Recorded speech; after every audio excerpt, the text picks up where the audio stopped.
Bueno, ¿qué tal? ¿Qué tal? ¿Qué tal te encuentras, Tania? Bien, mm, ¿Estás en Galicia ahora mismo? sí. Muy bien, perfecto. Pues ya sabes, este canal aquí he empezado una serie de entrevistas a gente que escribe en general. Tengo, por ejemplo, otra entrevista a Diso, que es un rapero del estilo de Spoken Word. Y me interesa tu caso, a ti te conoce la gente, por una parte, por tu canal de YouTube, donde expones contenido de espiritualidad, de taoísmo, y por otra parte, a través de tu libro. Pero descríbete tú, ¿quién es Tania Alonso realmente? Esa pregunta está complicada siempre, ¿eh? Porque, claro, a una persona que habla de espiritualidad, preguntarle quién es o qué es complicado. Claro, aquí Eh, estamos para jugar, para probar. Venga, lo voy a intentar. Me dedico principalmente, como dices, a crear contenido en YouTube. Empecé un poquito más con temas de alta sensibilidad, psicología, porque fue un poco lo que a mí me sirvió en su momento. Pero luego fue derivando a cuestiones más espirituales y ahí encontré como realmente el ambiente en el que me encuentro súper cómoda, 100% aprendiendo todos los días y es lo que comparto. Entonces diría que me considero una persona que comparte lo que sabe, lo que aprende y ese pretende ser, no sé, como mi propósito vital, compartir y aprender todo el tiempo. Muy bien, la Tania Alonso en el momento de escribir el libro, en mi garganta, era muy diferente a la persona de la actualidad. Sí, totalmente, muy diferente. Supongo que hay aspectos que uno siente que siempre son los mismos. Pero si tuviera que ver así, digamos, a vista de pájaro, vería notables diferencias. Y la primera es que era una persona como muy opacada, como me sentía muy insegura, me sentía como sin claridad ninguna. Diría que esa también era una cuestión que estaba muy presente en mí, como una falta de rumbo, ¿no? Y ahora lo que siento es que pase lo que pase, el rumbo existe siempre, porque ya no es una dirección concreta, es un sentido que uno tiene de la vida o que a uno le acontece y se da cuenta y ya no tiene una concreción, entonces fluyes mucho más y eso antes a mí me costaba. Sí, antes te sentías más en la ambigüedad, en un no saber. Ahora tienes las cosas mucho más concretas, sabes lo que quieres realmente. Pero háblame de ese libro de En mi garganta. Realmente la palabra que me viene a mí es catarsis. Realmente fue una catarsis ese libro. Se puede aplicar eso, ¿no? En tu caso. Sí, sí, sí que lo fue. Lo fue y de hecho está explicado y estructurado de esa manera, porque en su momento se escribió, digamos, parte fue mientras sucedía el proceso de la catarsis y luego hubo una segunda parte donde yo le di un poco la estructura y siempre fue un poco con esa intención de compartirlo con ese recorrido que significó para mí, ¿no? Donde tiene, digamos así, un principio, aunque el principio, el principio viene mucho más de atrás, ¿no? Y tiene como un culmen. Y es ese proceso donde precisamente me voy encontrando a mí misma y descubro lo que se llama cuando dices que uno va viendo su parte oscura, ¿no? Va viendo esas cosas que a veces cuesta, que no sabe muy bien cómo definir, que no entiende si son partes como turbias de uno mismo, ¿no? Porque uno se dice, Dios mío, estoy siendo agresivo, violento, siento rabia, siento asco, me odio a mí, odio a la humanidad. Y esas cosas a veces cuesta digerirlas y entender a dónde te están llevando, ¿no? Es un poquito Y eso. tenías un poema, de hecho, sobre un cien pies o Sí, algo así, de hecho me leí tu libro y es una colección, hay poemas por una parte y reflexiones, es realmente una catarsis en sí. Pero ¿qué pasaba antes, en el mes anterior, en los 2 meses anterior? Porque algo se estaba acumulando, ¿no? Realmente, y eso tuvo lugar, la explosión a través del libro, a través de una acumulación de cosas. ¿Qué pasaba justo antes de escribir el libro? Si puedes hablar de ello. pues pasó que tenía bastantes expectativas y luego todas se truncaron y ocurrió el caos. Más o menos fue un poco así, lo que a veces Mm. suele pasar en la vida de uno, ¿no? Que sobre todo yo estaba tratando de cambiar de rumbo, precisamente sentirme más libre, sentirme que tomaba decisiones un poco diferentes quizás a lo que suele ser, lo que se esperaba de mí o lo que yo había estudiado o lo que, no sé, mi pareja o mi gente de alrededor esperaba de mí en ese momento, ¿no? Y cuando ya me sentí empoderada para dar esos pasos, resulta que uno a uno, ¿sabes? Se me torcen todos los caminos. Empiezo a pelearme con mi pareja, rompemos, mi madre enferma en ese momento, me meto en otra relación, pero la persona esa es como muy tóxica, abusa de mí. Estoy mal financieramente, los trabajos me salen también como que acepto cualquier cosa para salir adelante y claro, en esos ambientes generalmente nunca encuentras nada bueno. Y yo decía, vale, vale. Entonces yo no valgo, o sea, no existe esto de tener una vida más libre, ¿sabes? Y yo intenté dar ese paso y veía, pues no, intento llevar una vida mejor, he ido a peor. Y entonces ahí fue donde caí en depresión y luego, bueno, ese proceso de la depresión me llevó precisamente a entender que hay que a veces dejar fluir mejor a la vida a través de ti y que los procesos duros son parte muchas veces del cambio. Entonces, a veces tratamos de ir de estar regular o mal a estar bien y a veces tenemos que ir un poco peor incluso, porque tenemos que dejar cosas a las que nos estamos aferrando, ¿no? Y fue un poco lo que sucedió. Eso todo fraguó muchísimo, muchísimo malestar, muchísima impotencia. Vale, y el libro fue un antes y un después. ¿Lo escribiste y fuiste una persona completamente distinta? ¿O igual fue un elemento más en un camino muy largo, muy amplio, pero realmente te sentiste una persona muy transformada después de escribir ese libro? Justo después, ¿fue realmente algo, un momento cúspide, un momento culminante, es la escritura de ese libro? Digamos que, como te dije antes, el libro está compuesto como en dos fases. Lo que escribí en su momento, yo me sentía fatal y una manera de liberarme era escribir, escribir, escribir. Y luego otra forma, otra parte fue darle estructura y publicarlo, ¿no? Entonces, para mí el libro fue terapia, autoterapia o liberación, como queramos llamarlo, liberación de ese nudo en la garganta. Entonces, escribir para mí fue una de las formas principales en las que sané mi depresión, porque era la manera en que conseguía expresar esa oscuridad que te hablé antes y que uno no se atreve muchas veces a hablarlo con nadie más, y a ser honesta conmigo misma, a incluso a recibir revelaciones que tú no sabes de dónde te vienen, pero te acontecen. Y entonces yo agarraba el boli y escribía. Entonces, digamos que para mí fue terapéutico y luego darle esa forma definitiva ya es cuando yo me sentía liberada de la depresión, ya sentía, no sé, un empoderamiento muy diferente. Entonces le di forma, le di estructura, lo publiqué y ahí ya puedo decir que yo ya estaba transformada. Más o menos cuánto duró el proceso, ¿fue un año, varios Pues meses? diría que puede ser que un año, porque recopilar los poemas no me costó, o sea, recopilar la selección de textos hay un poco de todo. Digo poemas porque tienen tono poético, muchos Claro, y parecen hay poemas. cosas que escribiste antes, igual de adolescente, mucho antes de... No exactamente, hay cosas que escribí, puede ser que entre 1 y 2 años antes de la depresión, no tan atrás. Sí puedo decir que de todos modos muchas cosas que escribo tienen su origen en la adolescencia o en la infancia, es decir, eran traumas arrastrados de ahí, pero no forman parte exacta de ese momento, ¿no? Vale. Y, y la pregunta era... No, sí, el tiempo, cuánto duró Ah, realmente. sí, perdona. Y entonces lo que más me costó fue darle esa estructura y quería contar una historia como sin final feliz necesariamente, porque no es que tenga un final feliz, pero sí que tiene un final que, como decíamos antes, viene a culminar esa catarsis y abre la puerta a un, esto parece que pinta bien, ¿no? Pero luego habría que probarlo. O sea, yo cuando acabé el libro y escribí las últimas frases, yo estaba probando que eso era sostenible, porque una cosa es que tú te sientas fuera de depresión, otra cosa es que al año no vuelvas a estar en el mismo fregado. Mm. Entonces, yo abría la puerta al final del libro que tenía pinta que la liberación se había producido y que no iba a volver, al menos a ese punto. Quizás uno a veces cae, pero no cae en el mismo punto que superó, es imposible, ¿no?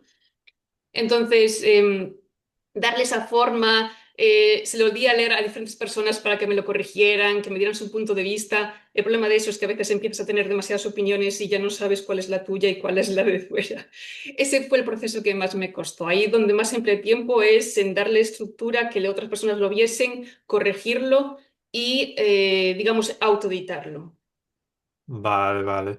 ¿Y te inspiraste también en otros autores, otras lecturas? Porque igual Kafka estaba de por medio, tal vez, ¿no? Con el... Fíjate, en el 100 pies parece que sí, ¿verdad? Seguramente sí. Sí. Eh, no voluntariamente, porque lo que decidí es que, para empezar, yo nunca fui una ardua lectora de poesía, en cambio los textos se parecen mucho a la poesía, o se podrían ver referencias quizás de ciertos autores, pero yo no escribía nunca inspirada por eso, escribía inspirada por lo que yo estaba viviendo.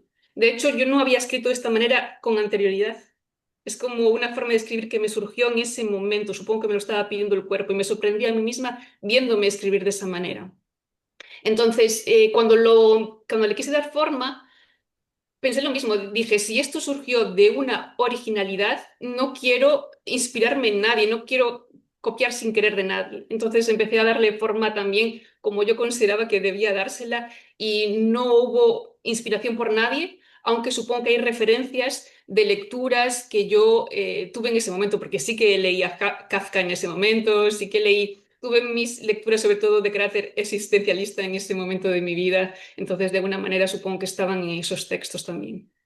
Pero no habías escrito de esa manera antes, pero sí tenías una buena relación con la escritura en general. Sí escribías de otra manera. Igual creo que has estado asociada te has visto asociada a la escritura desde muy joven, realmente. Fíjate, sí, yo la primera vez que recuerdo escribir para expresar, a lo mejor tendría, no sé, ponle 12, 13, 14 años, no recuerdo muy bien. Sé que era una etapa muy difícil de mi vida también, entonces yo me acuerdo de estar muy sola, vivía en una aldea muy aislada, solo tenía como a mi madre cerca y en ese momento tampoco era la persona que me podía ayudar, entonces en ese aislamiento me acuerdo de ir al monte con una libreta porque yo vivía allí en aldea, entonces me iba para los caminos y allí empecé a escribir de manera también como impulsiva, de manera libre, ¿no? Y creo que eso me marcó porque luego, por ejemplo, en el colegio había una revista y a veces pues pedían algunos textos y yo me encantaba participar en esa revista, ¿no? Y luego un profesor me dijo que escribía muy bien, ahí fue como decidí estudiar periodismo. Periodismo también es una carrera que tiene mucho que ver con la escritura. Entonces, digamos que sí, todo siempre me llevó mucho a escribir y sobre todo a escribir como expresión, digamos que es la parte a la que yo doy más valor, ¿no? Escribir como forma, casi como arte, como una forma de libertad, ¿no? Vale, muy bien. Y después, entonces, está el libro publicado, ya está el libro hecho. ¿Cómo fue la recepción de tu entorno? Porque igual familiares, personas, amigos, vieron cosas en ti a través de ese libro de las que no eran conscientes. ¿Se sorprendieron o lo recibieron bien? ¿Cómo fue esa recepción del entorno? Esa fue la parte más difícil. La vergüenza de saber que personas allegadas lo iban a leer y que era una parte de mi intimidad que no había compartido con todo el mundo. Y aunque hubiese compartido una parte, nunca compartes algo tan íntimo como soy un cien pies. Eso solo se vive. Ese poema, ¿no? Solo se vive. Entonces, y alguno dejé fuera, voluntariamente, porque era quizás un poco más extremo. Y hablo incluso de, bueno, de pensamientos de quitarme la vida, etcétera. Son cosas que incluí sabiendo que eran cosas que me iban a exponer, digámoslo así.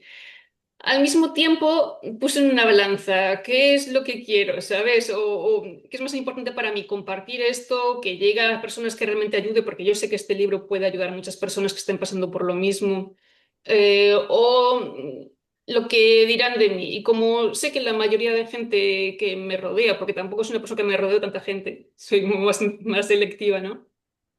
Sé que lo van a, pues lo van a ver como lo que es una historia personal profunda y yo en general prefiero que una persona muy allegada a mí no lo lea, pero si decide leerlo, pues ¿qué le voy a hacer? Y al final lo van a ver por internet, que tienes un libro y tal, y pues cada uno va a decidir si leerlo o no. Entonces, uno de los temas esenciales del libro veo que es la soledad, ¿no? Estabas viviendo Ujú. también un momento de soledad muy fuerte, cosa que les pasa también a muchos escritores y se sienten acompañados con el papel, con las palabras realmente. Es así, es la soledad, ahí está fuertemente presente en el libro. Y además de la soledad, ¿qué tres o cuatro palabras clave asocias a ese proceso creativo? Soledad, efectivamente, es una de ellas. Angustia. Yo pasé muchísima Mm. angustia en ese periodo de mi vida. Diría altibajos emocionales todo el tiempo, porque no diría que la depresión necesariamente se caracteriza por estar siempre en el mismo plano emocional, que parece que muchas veces viene definida como ese estado de ánimo muy, muy decaído y que siempre te sientes impotente, incapaz y no tienes oscilaciones, lo que hace que la gente a veces te diga, no se supone que estabas deprimido, hoy parece que estás de buen humor, igual no estás tan mal y eso es delicado también porque te causa cierta disonancia conectiva, que también se vive mucho en esos momentos. ¿Qué más? Fíjate, la creatividad es que creo que nunca fui tan creativa como en ese momento de mi vida, porque eso me di cuenta después, cuando precisamente acabé el libro, yo me sentía bien, la depresión no volvió a mi vida, pero también se me acabó la poesía, por decirlo así. Entonces, hubo luego un periodo en que sí que seguí escribiendo, pero al menos en mi caso, muchas veces la poesía, la creatividad, las ganas de pintar, incluso pintaba más en aquel momento de mi vida o hacía cualquier otra cosa, se me ocurrían más cosas, porque creo que cuando uno está mal, al menos en mi caso, yo necesitaba expresar eso. Cuando estás bien, ¿qué haces? Contemplar el cielo, sonreír, ¿sabes? No necesitas hacer nada, porque cuando estás bien, todo es tan placentero que no tienes ese Mm. impulso, al menos en mi caso. Entonces, la creatividad también, y creo que más o menos he dicho los cuatro, se incluye la soledad. Vale, porque ahora mismo escribes, ¿te gusta escribir o desde hace 1 o 2 años? O digamos que tuviste tu etapa de que te gustaba escribir más por catarsis, pero ahora mismo igual no tienes esa necesidad de catarsis o no escribes, que también puede ser correcto. Fíjate que después de escribir el libro, yo dije, pero sí escribo muy bien. Entonces dije, ¿por qué no me presento a concursos también, a concursos literarios, ¿no? Mm. Y entonces traté de buscar concursos de carácter más bien poético porque digamos que se centraba un poco en las características que más me gustaban para escribir. Y yo me sentaba y decía, venga, voy a escribir estas folios, estos versos que me piden aquí 500 versos, imagínate, ¿no? Y entonces yo como que no era tan fácil ya que viniese ese impulso creativo porque no tenía un porqué. Lo que hacía entonces era trasladarme a otros momentos de mi vida o a otras situaciones. Entonces yo conectaba precisamente con algún momento de mi depresión, conectaba con algún momento de mi pasado, de mi infancia o con algún momento presente que aún no estaba solucionado porque uno siempre tiene, eh, no sé, digamos, puertas abiertas o piedras en el zapato que todavía no están del todo ahí como a uno le gustaría. Pues conectando con esas cosas, entonces sí, me venía la vertiente creativa nuevamente. Entonces, digamos que sí puedo seguir escribiendo, sí siento que tengo esa parte creativa todavía fluye, solo que tengo que detenerme un poco más a conectar con ese impulso, esa emoción. Y antes, como todo el tiempo estaban ahí en ebullición, ¿no? Pues surgía de forma espontánea. Tienes que concentrarte más para entrar en la emoción. Antes era Sí, todo o muy... aprovechar un momento e ir rápido, porque lo que me sucede ahora es que cuando tengo una emoción negativa o una situación, enseguida yo sé devolverme al equilibrio. Precisamente hablo de estas cuestiones en mi canal, por eso, ¿sabes? Trato de más o menos dominar de lo que hablo, si no sería, no sé, una cantamañanas que se dice, ¿no? Entonces, como sé volver bastante bien al equilibrio, pierdo esos momentos de inspiración. Y sí que he escrito en algunas ocasiones, ahora estoy, de hecho, es que recientemente, me gusta que me hagas esta entrevista porque coincide con un momento de mi vida en que recientemente estoy escribiendo, pero ya con un carácter mucho más en positivo. Porque quien lea el libro verá que hay mucha oscuridad, ¿no? Pero ahora estoy empezando a poder expresar también la felicidad, la paz, la tranquilidad, otro tipo de emociones. Ahora entiendo que también puedo conectar con eso y no solo dejarlo estar, sino también expresarlo. Emociones más asociadas al taoísmo, ¿puede ser? Sí, sí, sí, es exactamente. De hecho, es que tengo textos para un segundo libro que no saco porque me cuesta mucho ese proceso que te dije antes. No recopilar los textos, sino darles estructura, forma, autoeditarlo. Todo eso es como un trabajo asociado a otras cosas que hago. Claro, si solo hiciese eso no sería tanto, pero son muchos frentes abiertos, ¿no? Entonces, esos textos ya se parecen mucho más digamos, a los principios taoístas tienen mucho más cuestiones espirituales más que psicológicas. Y lo que estoy escribiendo recientemente, que en principio no iría en este libro porque ya son textos escritos anteriormente, donde también hay ciertos altibajos emocionales, ¿vale? Ya son mucho más, sí, son mucho más... eh, podrían ser textos inspirados un poco en el Tao Te Ching, por ejemplo, que no necesariamente se parecen, pero podrían parecerse más, desde luego, a lo que escribí con anterioridad. Muy bien, de alguna manera esa necesidad de expresar pero no poder, por de ahí el título de En mi garganta, porque hay algo ahí que está dentro pero no se puede expresar, pero quiero expresar, pero no se puede expresar, es como una ambivalencia, como un querer y no poder. Eso se podría decir que es la raíz de muchos problemas de salud mental, de la depresión, el no permitirse decir lo que uno tiene que decir, tal vez por miedo al que dirán, esa ambivalencia del sí y el no. Es como una cosa que está ahí en un contraste como en una nebulosa, como en una ambigüedad. De ahí el título este de Mi garganta es angustioso, ¿no? Porque quieres como soltar, pero no puedo soltar y solo a través del libro puedes soltar. Ese sería esa sería la principal causa de la depresión, tal y como la has conocido, o una de varias. En mi Considero que la depresión se define sobre todo por una sensación de impotencia, ¿no? Y entre esa impotencia puede ser la impotencia de no poder expresar lo que sientes y lo que vives. Y yo la sentí muy fuerte, tanto que la somaticé en la garganta, o sea, fue muy literal. Tenía afonía, yo nunca tuve afonía hasta ese periodo de mi vida, tenía afonía y me acuerdo de estar en una relación tóxica y discutir con mi pareja de entonces y quería hablar y no me salía la voz, me salía muy entrecortada, pero entrecortada porque literalmente tenía afonía. Y yo decía, no puede ser que cuanto más quiero hablar, menos lo consigo. Era muy psicosomático, muy gráfico, no lo sé. Entonces, por eso el libro es como muy, o sea, todo no es lo metafórico, sino que también es literal en muchas cosas.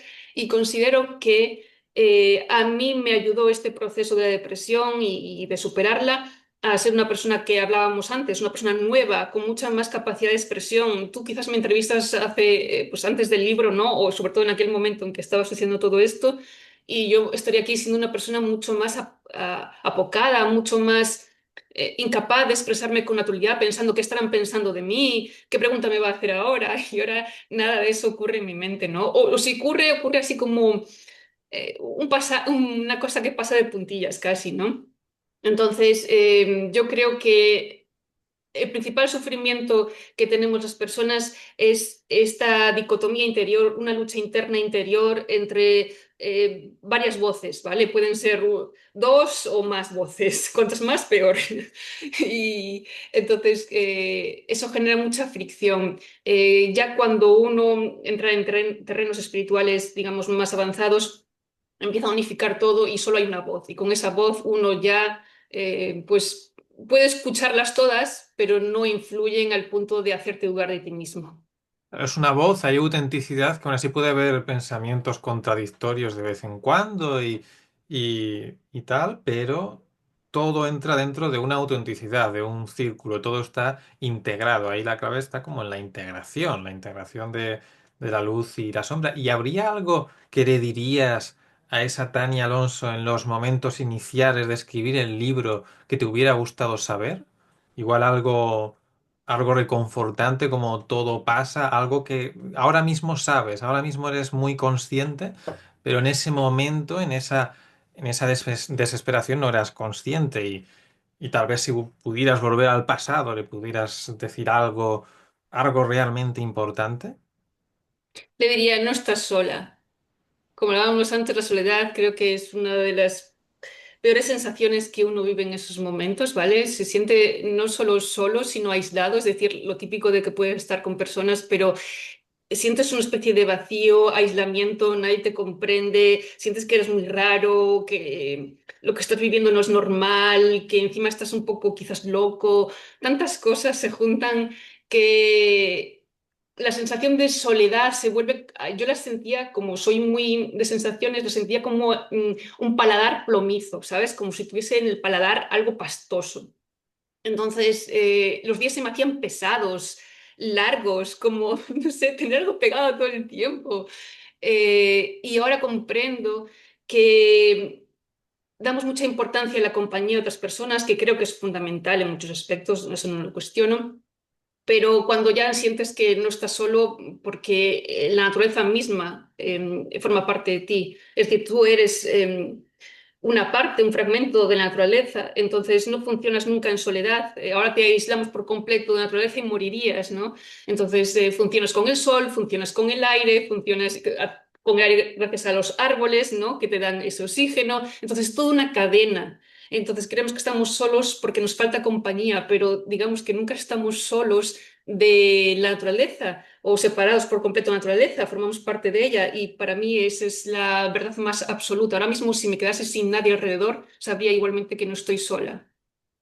Claro, y es que actualmente mucha gente va a psicólogos o oficiales, que bueno, esto es otro tema también, otro berenjenal, y se siguen sintiendo solos, se siguen sintiendo no escuchados. Hay gente que intenta salir de su angustia y ansiedad y parece que no lo consigue, que por mucho que una persona intente, es como que no puede superar un obstáculo. ¿Qué le dirías a una persona que está así, intentando salir de ese estado de ansiedad o de depresión, pero que no puede? O igual es su mente la que se engaña y que piensa que no puede, o igual tiene que no intentarlo.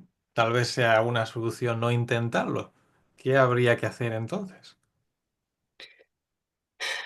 Posiblemente esté tratando de conseguir ciertos resultados que ven otras personas en vez de quizás entender exactamente qué es lo que desea por sí mismo, sin comparación, porque a lo mejor no está queriendo sentirse solo y quiere el tipo de compañía o vida que ven otras personas, y a lo mejor es una persona que disfrutaría muchísimo de su soledad, pero siente que como no tiene amigos, entonces ya no es querido. Entonces habría primero que entender profundamente qué es lo que realmente uno quiere, separar la paja del grano, porque mucha gente creo que está confundida y siento que quiere lo que le han dicho que tiene que querer y entonces va a objetivos equivocados y después que sí, lo intenta mucho de una forma como productiva, como muy, supongo que por este sistema en el que estamos, donde todo se trata de hacerlo rápido, con un método y de determinada manera, pues poca libertad. Yo probé tantas cosas para superar la depresión que no podría nombrarlas en todo este vídeo. Entonces, y cada una me aportó cosas diferentes. No me anclé a una cosa, no me anclé a un psicólogo, no me anclé a un método, no me anclé a un tipo de terapia. Fui probando, fui viendo cómo me sentía. Sostuve aquellas que me servían, las que no me servían no las sostuve, luego las que me sirvieron antes ahora no me pueden no servir.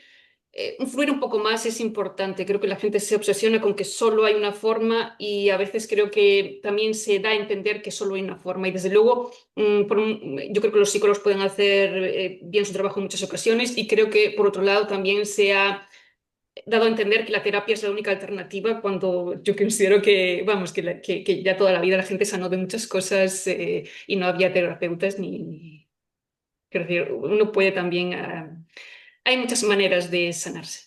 Claro, porque además de la escritura, que en tu caso te funciona, Efectivamente, fue una forma de sanación. Sí. ¿podrías mencionar dos o tres formas más que probaste y que también te funcionaron en su medida? Mira, yo sé que es muy difícil cuando uno está mal. Lo sé, completamente. Pero los buenos hábitos, es como empezar a que tu cuerpo tenga más energía, ¿vale? Entonces, levantarse más o menos temprano y tomar la luz del sol a ciertas horas del día donde todavía es antes del mediodía y ducharte por la mañana. Si te levantas a una hora medianamente temprana, te duchas y tomas el sol antes de mediodía, tu mañana ya no es esto de no me ducho, no me levanto, entro en un círculo donde ya todo empieza a salir mal y cuando me doy cuenta son las 9 de la noche y no he hecho nada. Ya por lo menos sales de eso. Entonces yo considero que los buenos hábitos son importantes, a mí me ayudaron mucho. Y alguna cosa más. La compañía con otros seres humanos. Bueno, depende de Dep- qué personas, ¿no? Depende de qué personas. Yo considero que poder expresarte, efectivamente, entonces puedes elegir, por ejemplo, yo elegí escribir, una forma, puedes elegir un psicólogo, es una forma también que puedes expresarte con alguien, puedes elegir una persona conocida. Expresar lo que sientes es muy liberador, entonces encuentres la forma que encuentres, expresar tu dolor de forma honesta, con alguien de confianza, es fundamental, porque vas a tener que expresar cosas muy crudas, cosas que te cuesta reconocer, como te digo que a mí leí mi libro y alguien conocido me da un poco de vergüenza, porque yo expresé aquí cosas que me daba vergüenza reconocer. Entonces vas a tener que tener suficiente valor y buscar la persona, digamos, más o menos adecuada para poder expresarte sin tapujos. Muy bien. ¿Y tú YouTube lo empezaste también precisamente por eso, para expresarte sin tapujos en tus inicios de YouTube? No, YouTube ya lo empecé con la intención de compartir aquello que me había servido.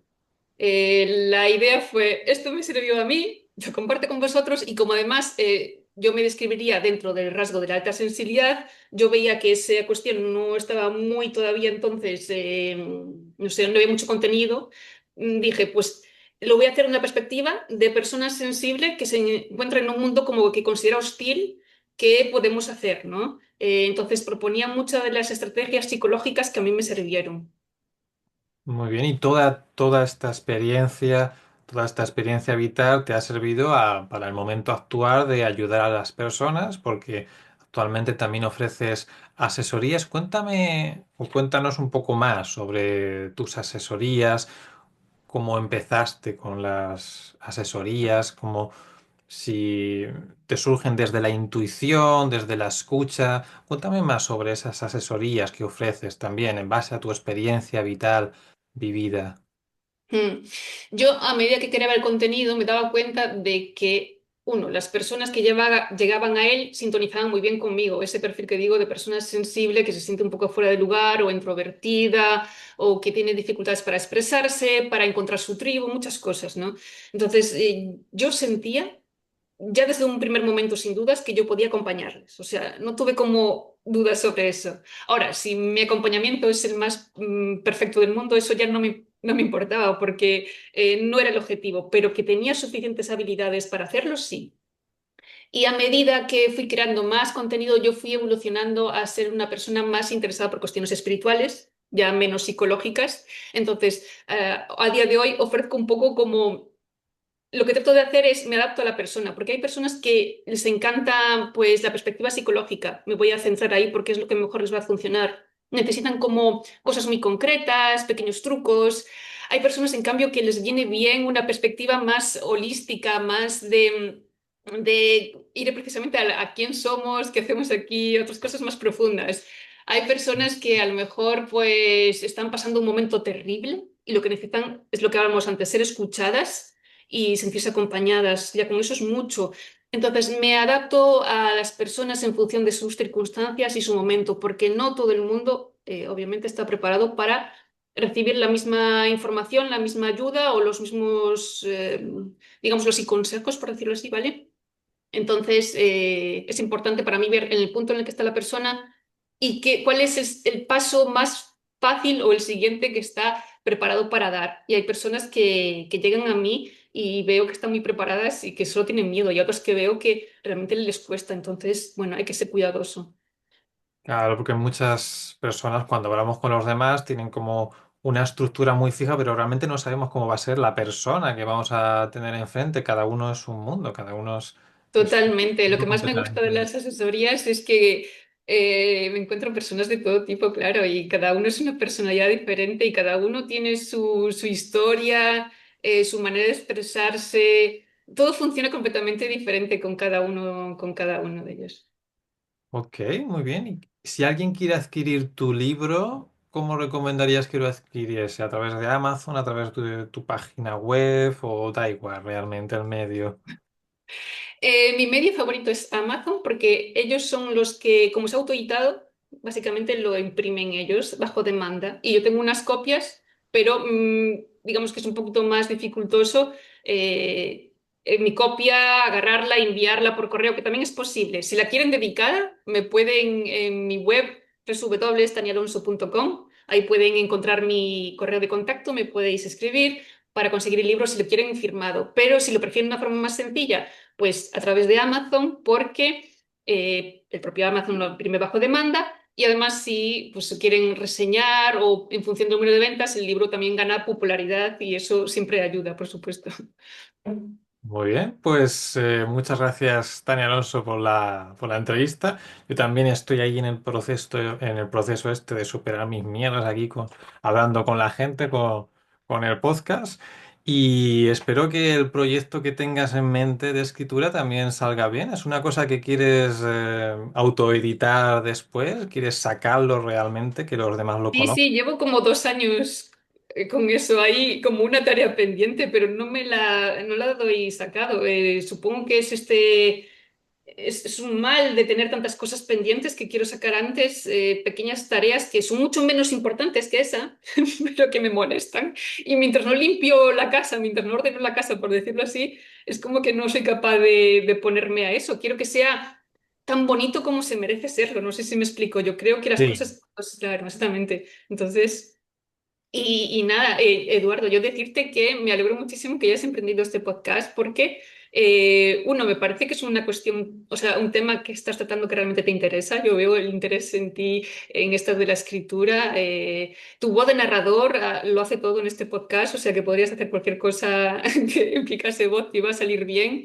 Y que rompas esa barrera es como echarte al terreno de juego, ¿no? Es muchas veces lo importante, porque al final si aprendemos cosas pero no las practicamos, se nos acumula la información en la cabeza y al final mucha información también nos satura y es importante aprender, ejecutar, aprender, ejecutar, aprender, ejecutar. Entonces, así es mucho mejor. Pues muchas gracias, ya nos irás contando. Yo sigo aquí con la limitación de Zoom de 40 minutos, que va a terminar en un minuto y pico, pero bueno, me sirve perfectamente. 40 minutos son más que suficientes. Espero que vaya bien tu nuevo proyecto, tu canal de YouTube, las asesorías y todo lo que emprendas de ahora en adelante. Muchas gracias, te deseo lo mismo, mucha suerte en tu camino. Muchas gracias, que vaya bien. Igual.